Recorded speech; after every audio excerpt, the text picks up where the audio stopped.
Привет всем хорошим людям, добро пожаловать на канал Custom Truck. Зилотах, вы все в комментариях просите быстрее Зилотах.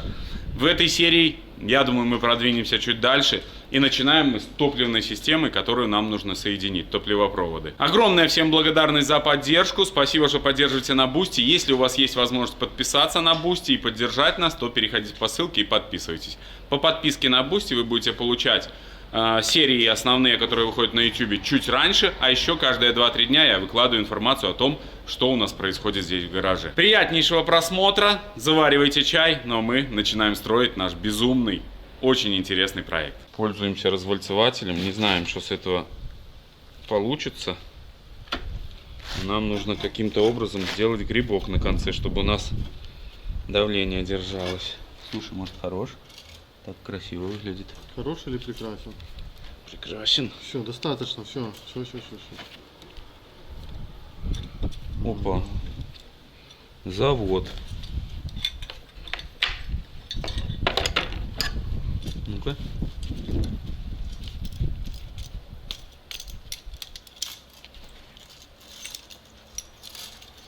Все, отлично. Да, вообще отлично. Вот такой результат. Не супер, я не спорю, но уже кое-что. И видишь, можно чуть-чуть больше давить. И нужно вот этот кончик ровный, чтобы было. Ты его отпилил, но все равно криво. Нет, это криво дави. Может быть. Соединяем мы топливную систему. Вот у нас две трубки медные идут. Вход, выход, подача, обратка. Вот сейчас здесь уже их загнули, но нужно будет еще как-то закрепить там, чтобы они не терлись, убедиться. Но это, я думаю, мы сделаем после первого запуска. Вот, то есть займемся потом хорошей укладкой электрики и топливопроводов. Сейчас же нам нужно соединить, попробовать, чтобы эта вся конструкция работала. Юра там подсоединяет якобы последний датчик на двигателе. Я же сейчас хочу померить, подходит ли у нас штуцер таховский к зиловскому гидроусилителю. У меня такое чувство странное, что они прям одинакового размера. Что, косяк? Почему? Выпачкался? Блин, не такой. Таховскому больше.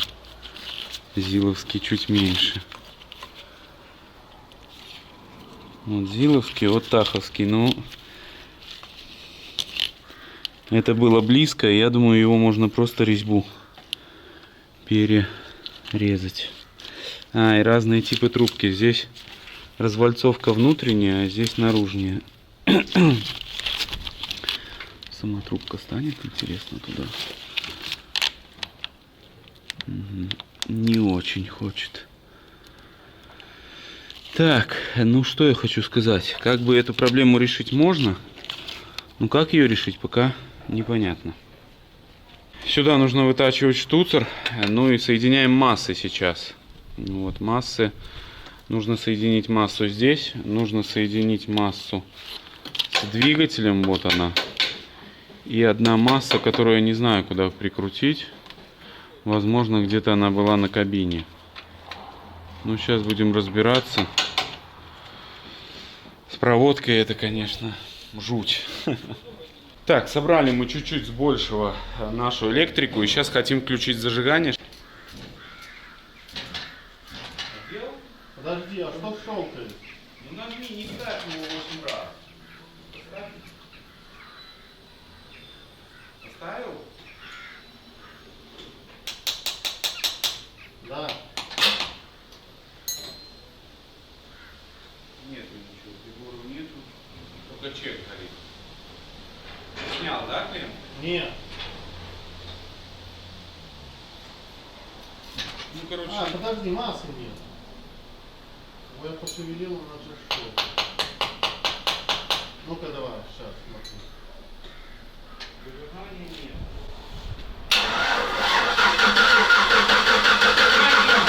Давай клем. Чего? Ну все зависло, и ключ повернул, а он продолжает крутить. Стартер залил. Какой-то бред. Может мало то? Ничего не работает. А сейчас накинь клемму, будет она маслать? Только уверенно. Маслает. Да пускай. Крутит, да? Ну что, стартер переклинишь? Но из-за малого тока, то что этот аккумулятор фигня, видимо залип стартер. Ну это постучим, он отлипнет, но этот аккумулятор нельзя ставить. И еще не загорается приборка, нифига там не. Короче, пока что, друзья, плохие новости. Но будем сейчас разбираться. Стартер крутит постоянно. Но надо хороший аккумулятор, не заниматься фигней.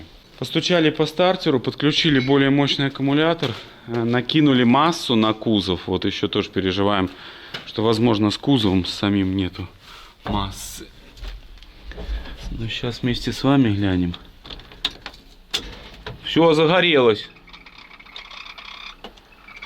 Да, да, все работает. Давай.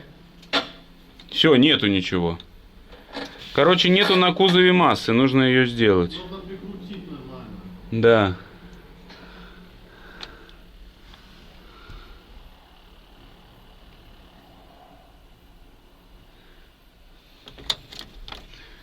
Ну, наверное, насоса у нас нету, да? Ну-ка, подержи. Работает. Все, выключай, не пали. Насос тоже работает.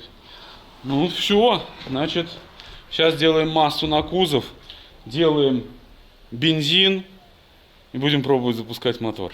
Так, приехал бензинчик. Видали? Вот. 80 литров сейчас залетает в Зилотах. А самое главное, по вашим тысячемиллиардным просьбам мы сделаем виброизоляцию и шумоизоляцию в салоне Зилотаха. Заводская шумка у него есть, большой мат вот этот такой классный. Я думаю, мы просто сделаем виброизоляцию, а наверх положим заводской мат. А на стенке наклеим и вибро, и шумоизоляцию. Так что, учитываю ваши пожелания. Все, разгружаемся и будем запускать Зилотах. Заливай, это же не то, что смешно. А, нет, это сливать смешно. Пробку внизу закрутили. Я уже заливаю.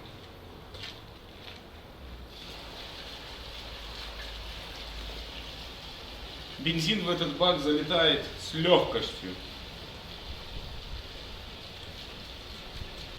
Это ж мы купили 92-й бензин, а ему что нужен 95-й? Это же не ЗИЛ уже.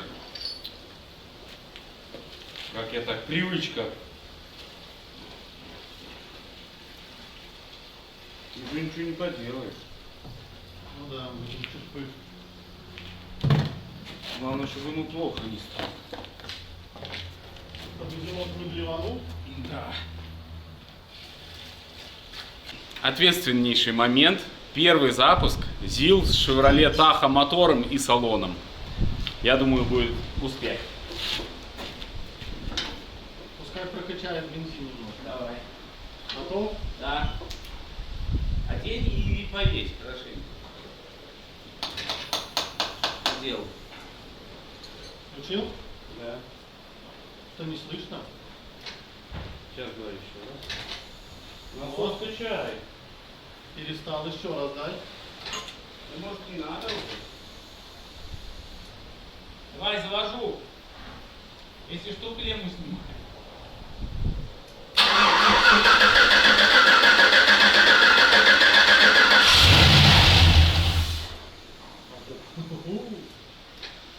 Стой! Даю. Иди сюда. Что там? Что за вот эти вот? Это газовая форсунка. Это Может, не надо вот сюда? не. Давай еще раз. Ну конечно. Что-то тухнет все. Полная крава. Давай. Давай.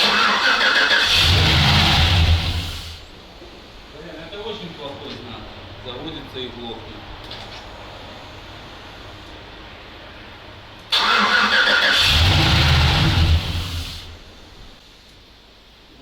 Стой, подожди. Отключается релюшка. И насос перестает работать. Ну так он давление создает, понимаешь? Сейчас подожди, надо перчатки одеть.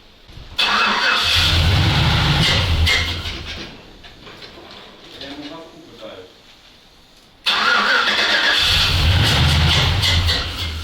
Не, это что-то... Какая-то защита как будто.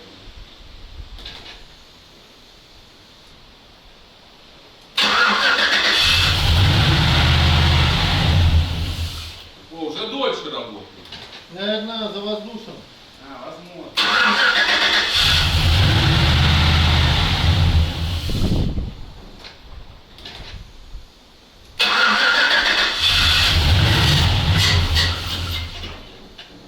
Подожди. Или будешь мучить? Может, Надо стартер пощупать. Нет, там все нормально будет, но...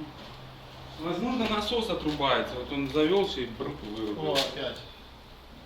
Да это так, просто перезагружаю. А что, масло прет все-таки, да? Первый запуск состоялся, это уже хорошая новость. Почему вот он запустился и глохнет? Это, конечно, тоже новость, похуже. Ну, возможно, еще воздух сейчас в системе, еще чуть-чуть сейчас отдохнем, чуть-чуть его помучаем. И, возможно, что-то получится. Забыли мы подключить датчик расхода воздуха. Возможно, из-за этого он запускается и глохнет. Сейчас попробуем вот с фильтром воздушным. Ну что, готов? Давай, давай. Давай.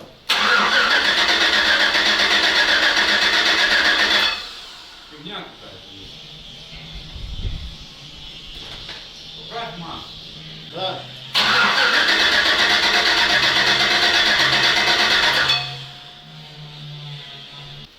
Пока не знаю. В общем, какие-то сюрпризы начинаются. Сейчас посмотрим, будем разбираться.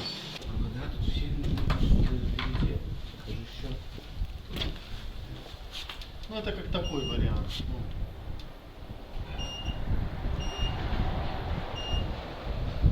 Ну, что? Добрый день. Здрасте. Что вы хотели? Посмотреть своими глазами, как А, вы вы подписчик? трудитесь. Так, сейчас мы пытаемся Зилотаха завести. А мы его уже завели, он заводится и глохнет, заводится и глохнет. А сейчас уже и заводиться перестал. Так, очередная попытка, проверили предохранители, но может быть нам повезет. Работает. Работает четко.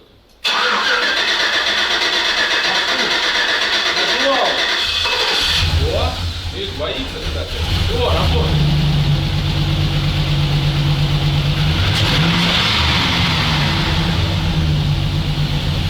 Работает!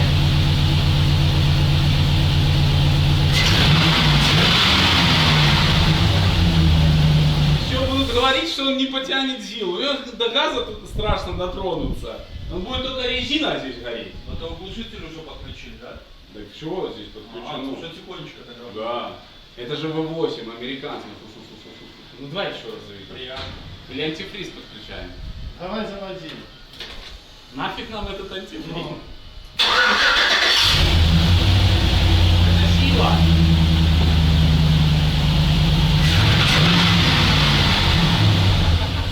Надо снять для зрителей на бусте. Ну что ж, друзья, вы можете нас поздравить. Подключили датчик ДРМВ. Не знаю, почему так произошло, что был за глюк. Но вот такое что-то произошло. Некрасивое, этот плохой глюк. Но самое главное, что Зилотах запустился и он работает. Мы можем собирать антифризовую систему, гидрач и еще все остальное. Но прежде нужно запаковать тщательно проводку, чтобы у нас не было косяков. Так что продолжаем работать. Можете нас поздравить прямо сейчас. Остановите видео и напишите комментарий. Подгоняем крыло.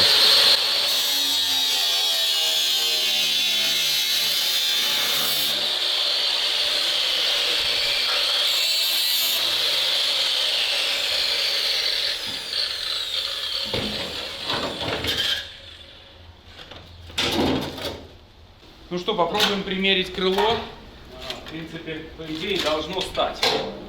По идее.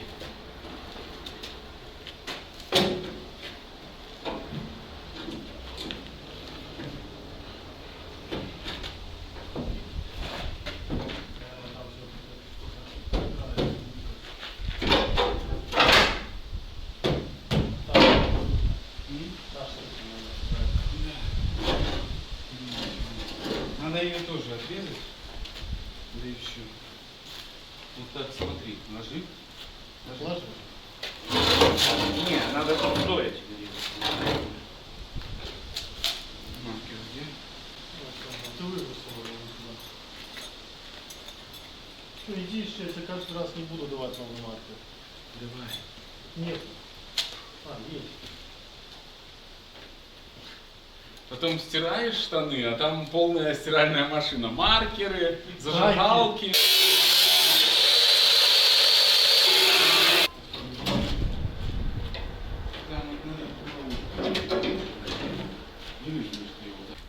Надо только его выше. Вот, все. О, и ближе туда. Нет, ага. Все, стой. Сейчас будем смотреть, если что, подрежем. Подожди, он станет за... Вот там надо его будет резать в торце, понимаешь? Тут оно станет, тут это все завод. А вот в торце там оно будет, надо смотреть сейчас. Надо сейчас смотреть, и мы все увидим. Держи его вертикально.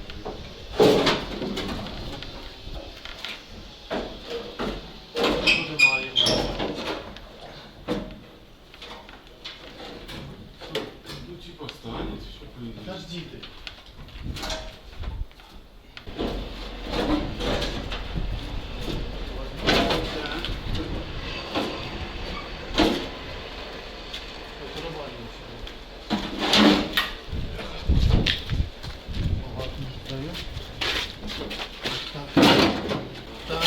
Не-не-не, ставь Да. его, ставь. Теперь одеваем. Ну давай так.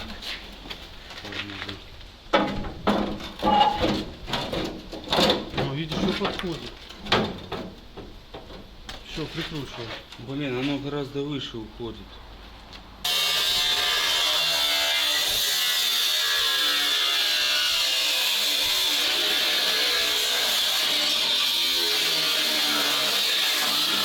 Если ты на крыло глянешь, Ну, я же говорю, вот так стоят.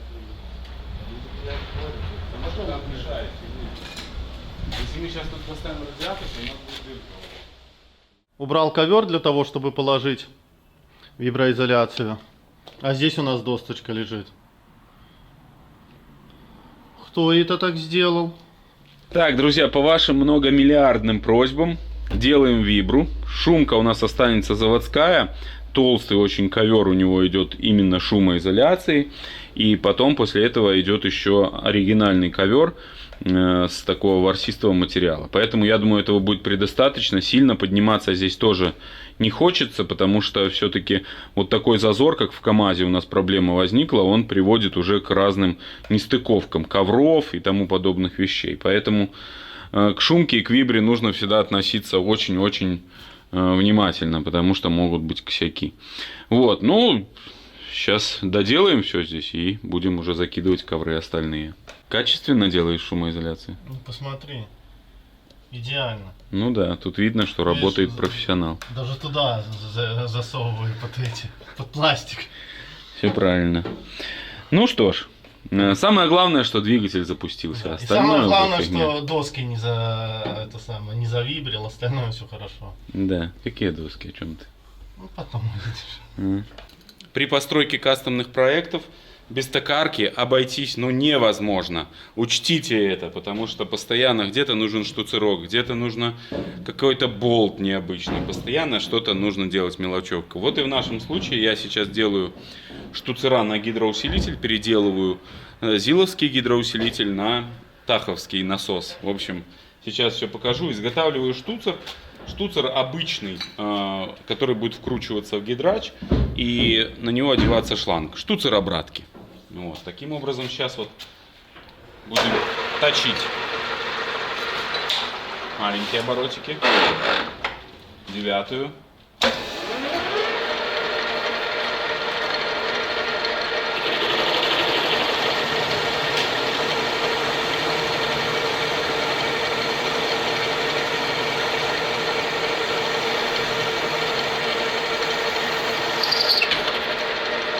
Достаточно. Все, сейчас там внутри нарезаем резьбу и вкручиваем вот такую вот, нашел я заготовочку. К сожалению, сразу я не нашел материала, чтобы нам выточить. То есть перетачиваем другой штуцер.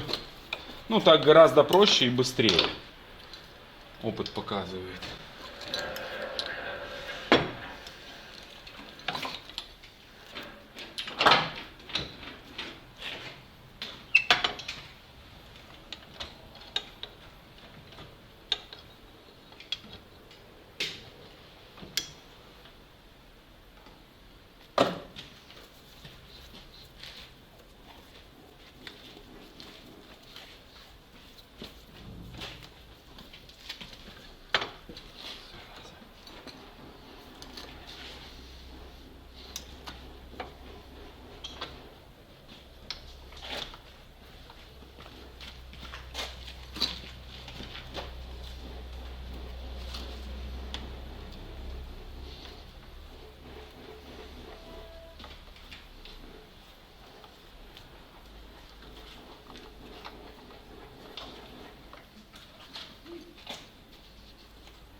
медленней, но безопасней.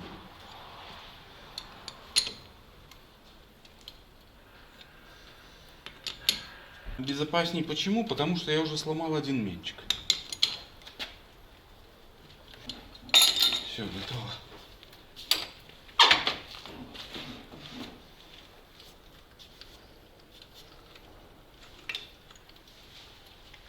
Отлично. Вот такой штуцер. Здесь поставим медную шайбу. Он вкрутится. И сюда вкрутим наш вот этот штуцер. Единственное, его обрежу, чтобы все выглядело красивее. Вот эти два штуцера, которые я делал на гидроусилитель. Вот этот штуцер, это у нас таховский оригинальный шланг. Его я просто переточил резьбу с 18 на 16, и она подошла. Но здесь пришлось изготовить вот такой штуцер. Просто поставим шайбу, штуцер, и все. У нас будет выход. Его зажмем, и вот этот шланг нам нужно пустить вот сюда, на вот эту трубку, насколько я понял. Потому что у нас здесь система сложная. В Chevrolet Tahoe с завода не вакуумный усилитель тормозов, а гидравлический от насоса гидроусилителя. Это означает то, что у этого насоса есть два входа обратки. То есть одна обратка идет с рулевой колонки, а одна обратка идет с усилителя тормозов. То есть, ну, такая стрёмненькая, я вам хочу сказать, конструкция. Почему? Потому что у вас порвется ремень, вы остались без усилителя тормозов, вы остались без генератора и без охлаждения, то есть без всего. Это такая себе конструкция. Ну вот, поэтому считаю ее не совсем правильной. Может быть, она надежна, конечно, все это работает, но тем не менее. Вот такие дела. Сейчас я закручиваю. Юра доделает виброизоляцию. И будем дальше продолжать с ремонтом нашего Zilla Tahoe и его доработками. Большая доработка, которая нам предстоит, это вот рулевой карданчик. Тоже с ним нужно тут будет повеселиться, видимо. Обыскали весь гараж, фен не можем найти, поэтому... Может, вы где-то его видели? Да. Подскажите нам. Может, вы где-то на территории его видели. Вы нам обязательно подскажите, да.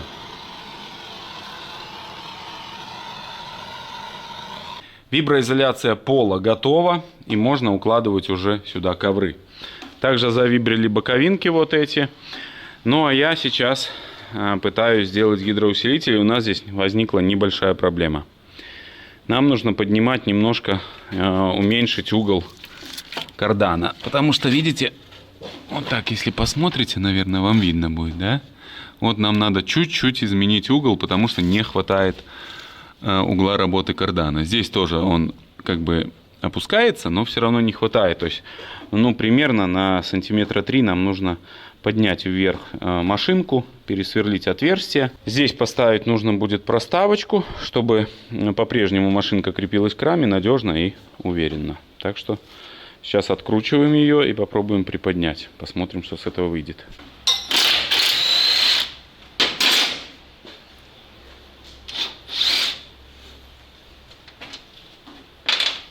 Все болты открутил, и теперь закручиваю тонкие болты, чтобы сама машинка рулевая не упала мне на ноги. Вот так вот, я думаю, о, это прям то, что нам надо. Сейчас еще раз это перепроверю. Вот, вставлю туда шлицевую таховскую и еще раз посмотрю наши углы. Но вот в таком варианте, то есть буквально вот настолько я поднял, ну на 40, вот на 40-очку. На 40 миллиметров, и уже совсем другое дело. Сделал я примерные замеры нашего кардана. Ну, выходит, вот здесь маркером пометил.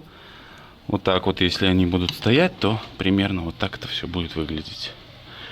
Да, немножко здесь изгибается резинка, но она как бы рассчитана, мне кажется, на такое. Вот. Ну и здесь у нас колонка еще сдвинется, будет вот так вот примерно. То есть все должно бы у нас получиться. Вот в таком формате. Два отверстия просверлить, и одно нужно будет расширить. И в принципе все, я думаю, должно бы у нас получиться. Вот наших два вала, которые нам нужно сейчас соединить, и у нас получится готовый карданчик рулевой. Занимаемся. Вот такие я сделал две заготовочки. Сейчас ложись. ветер на улице. Сейчас их выставим обязательно. И у нас будет даже разъединяемый карданчик. Здесь проваримся, внутри тоже там возможно достать чуть-чуть, провариться. Поэтому решил вот таким способом соединить эти два кардана. Мне кажется, будет огонь. 3 отверстия я просверлил. И теперь осталось нам только лишь все это зажать. Осталось дело за немалым. Сверла не пострадали, ни одно сверло. В этом плане все нормально. Обычно сверло здесь легко очень сломать.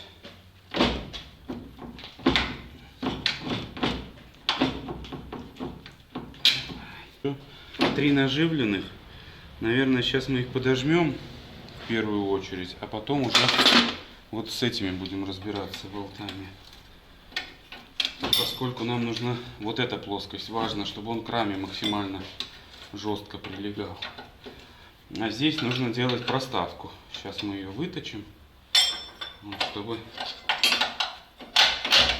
все было четко. Вот здесь немного я буду переживать, чтобы не ломануло кронштейн, но мы будем следить за этим узлом. Но даже если здесь отломает кронштейн, здесь остается все равно очень-очень большая жесткость. Все будет нормально. 32,5. Вот такую проставочку изготовил с эксцентриком. И сейчас закрепим нашу колонку.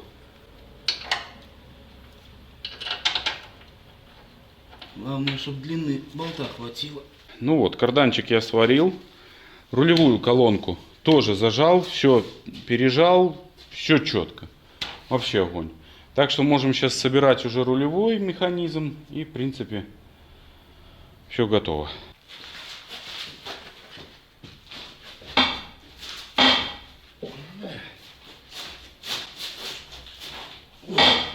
Хорош. Гидроусилитель собран. Сейчас попробуем запустить на секунду и проверить, работает ли у нас коробка, движется ли ЗИЛ зад-вперед. Это очень ответственный момент, и нам нужно проверить, чтобы уже запаковывать проводку и быть уверенным, что у нас все с этим хорошо. Так что запускаемся и попробуем зад-вперед. Раздатка у нас сейчас в нейтралке. Просто попробуем, чтобы крутился кардан.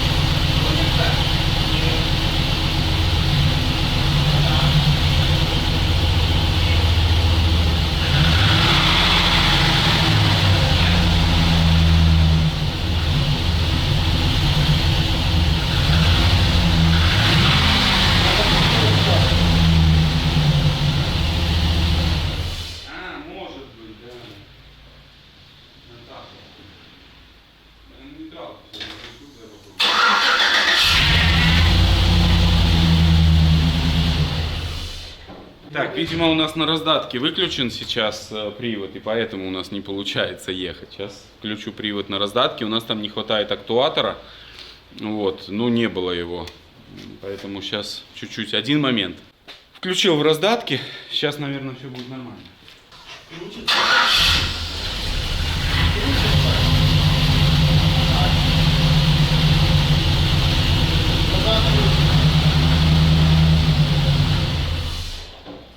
Вот сейчас очень быстро, туда медленно. Включил какую-то передачу в раздатке ЗИЛа, либо повышенную, либо пониженную, не знаю. И сейчас попробуем чуть-чуть проехать. Первые метры. Так, готов? А что, мне убегать? Да.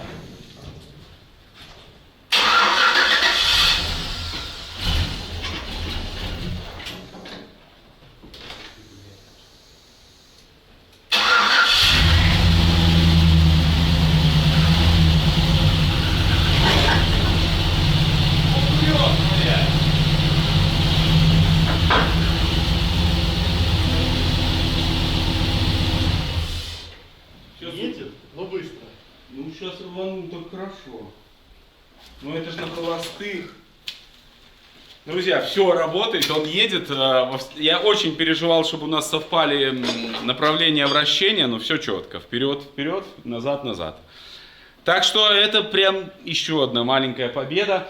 Следующий этап, это нам нужно обязательно вставить фильтр бензиновый. Мы про него просто забыли. Наверняка вы уже написали это в комментариях. Ну вот я тоже сообразил. Но невозможно все учесть вот так вот и обо всем продумать. Так что купим бензиновый фильтр и занимаемся проводкой. Сейчас усиленно всю ее запаковываем, чтобы она была аккуратная вся. И будем примерять морду и систему охлаждения. И, как вы помните, у нас еще под вопросом стоит компрессор. Под большим вопросом, как и что его реализовывать, пока что я не знаю. Но будем что-то думать. Мы потихоньку продвигаемся.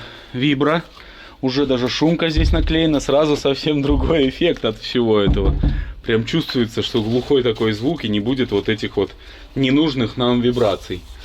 Вот, сейчас потихоньку все это заклеим и будем переходить уже к проводке к самой. Потому что нужно запаковать, чтобы все было аккуратненько, застелить ковры и начинать делать тормоза. Как-то пытаться мутить компрессор, что-то такое. В общем, работаем пока что. То, что он поехал, это просто подняло мне настроение в один миг. Ты вот все работаешь, и результата нету. Ты вот стараешься, а потом чик, машина поехала и настроение сразу поднимается. Так что проекту быть очень нравится. Одна большая проблема у нас — это дворники. Как ее решить? У меня нету. И во сне я даже ничего не могу увидеть. Вот в чем проблема. Так, ну что, вот на таком этапе показываю вам кино. Шумка лежит. Вот она. Вибра, шумка заводская, и уже лежит ковер. Сэндвич здесь достаточно мощный. Следующий этап — это седуха. Сделаем седуху, и можно будет уже сесть за руль и посидеть в самом комфортном зиле. Все, друзья, огромное спасибо, что в этой серии вы были с нами. Желаю, чтобы на вашем жизненном пути встречались только хорошие люди. Всех благ и всего самого-самого наилучшего. Огромное спасибо всем за поддержку. Всем хорошего настроения. Всем пока.